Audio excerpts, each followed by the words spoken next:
what I got going on here is I've got the wheel hubs on both axles. I got them all torqued down, and I purchased a pair of rear wheel weights off my brother-in-law, and I'm getting ready to mount those onto the wheel hubs. And one thing I needed was the 3/4 inch bolts that hold the wheel weights on, and they're a square-headed bolt. So they were very expensive on McMaster car, and they actually didn't have the length I needed, which in the parts catalog it says it requires 4 3/4 inch long. What I wound up doing was getting some square-headed nuts and welding them on, and making my own bolts with some 3/4 inch threaded rod. And I put a good heavy hex nut on it and a new lock washer. So what I'm going to do is grease them up pretty good before I put them in there, because boy, any bolts I've taken off of this thing have all been rotted out, like these bolts that clamp the wheel hub on. Those were rotted out so bad. But yeah, I'm gonna get this up on the hub and get a couple of bolts in it, and see how they mount. I did take some measurements on my 1940 H. I verified the length of the bolts. I've got rear weights on the back of the 1940 H, so I was able to validate what the parts book was saying. I do have my parking brake all hooked up on the 49H here. After you have one of those, I put one of those on my 40H, and after you have one of those on there, it makes it so much nicer putting the parking brake on. So I'm going to get this weight on there, and I'll bring you back when I get it on.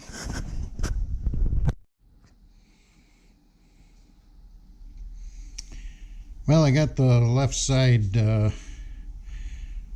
rear wheel weight mounted, and real happy with how the bolts worked out.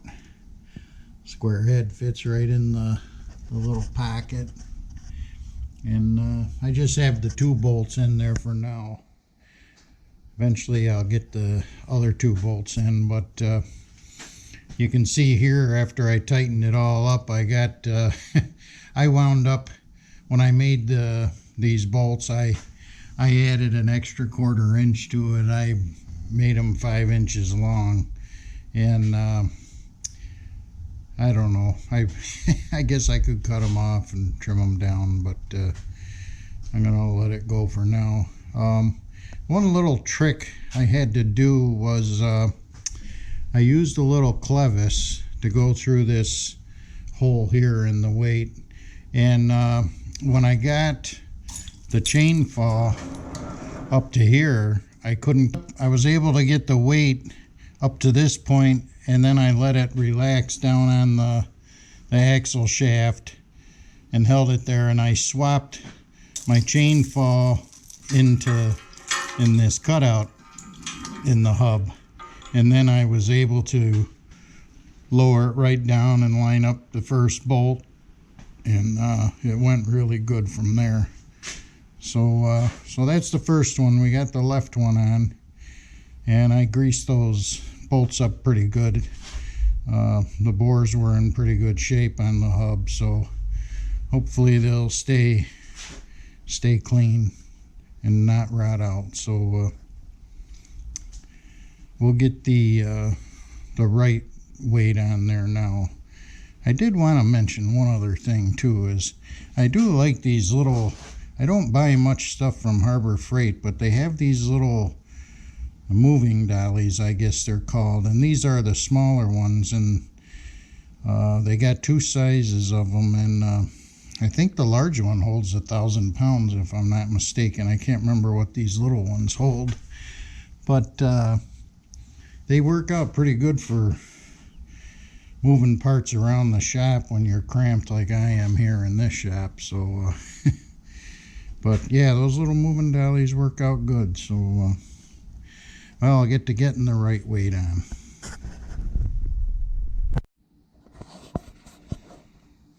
Well, I managed to get the rear wheel weight onto the right side hub.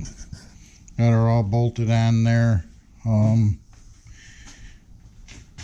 I decided to put these weights on now because I thought it would be a little easier before I got the tires and the fenders and everything on, but it probably wouldn't be that bad.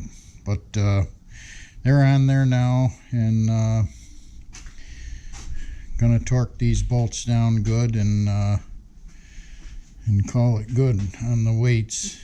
And the tires on this 49H I don't have filled, so my brother-in-law had some spare weights, and we settled on a price, and I bought them off him. So yeah, I'm real happy with how they went on, and look forward to seeing how well they work.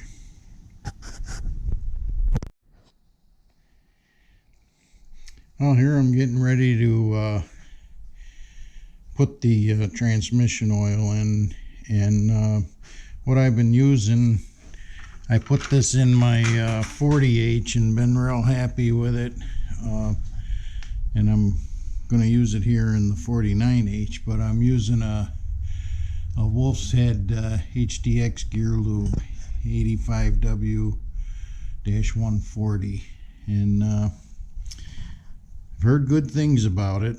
A little pricey, but I live right down the road from a Wolf's Head distributor, so I've been buying most of my oils there. So, and actually in the engines on the H, I've been using a Wolf's Head 15W40 in them and been having real good luck with it. So what I'm going to do is take this top 5-gallon pail. It's got about 4 gallons in it, and the pail under it is a brand new pail with 5 gallons in it. So the H transmission takes 6. So the reason there's 4 in that top one is because when I did the tranny on the 40H, you wind up having 4 gallons left. So we're going to put that in first, and then we'll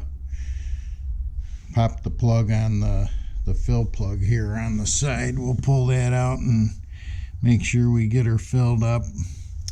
And I did just double check there's a pipe plug right there and for that front little chamber, and then the rear plug under the PTO. I checked them and made sure they were good and tight. So we'll see. Hopefully, knock on wood, we don't get any drips out of this. So I'll bring you back when we get it in there. Well, I got the first 4 gallons in there, and this is how I poured it in there. I don't have the belt pulley on yet, so I figured I'd use this opening to drain her in there, and it worked out pretty well. And you can see here, let me get this pail out of the way.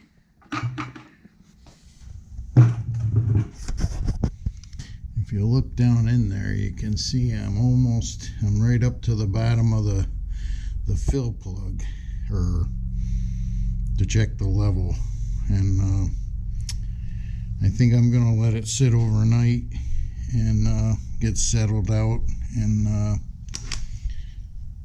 go from there. See if I need to top her off or what. But so far, I'm pretty sure I only had about 4 gallons in that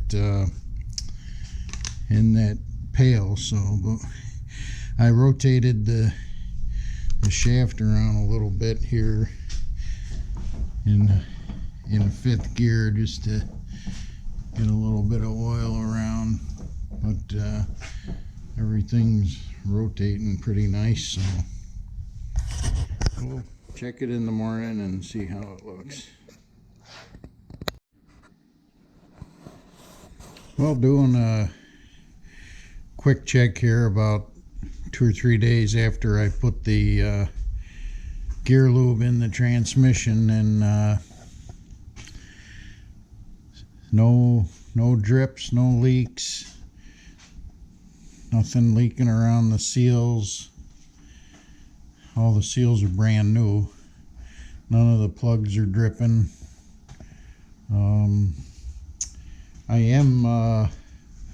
I do need to put about 1 more gallon in the transmission, but the way I have the tractor supported on the back with these jack stands, I'm tipped a little. Might be hard to see on the video here, but I'm tipped a little bit forward, so I'll get the last gallon in there after we get the tires on and get the engine and the transmission all mounted back up. But so far so good, no drips underneath, so real happy we got nothing leaking.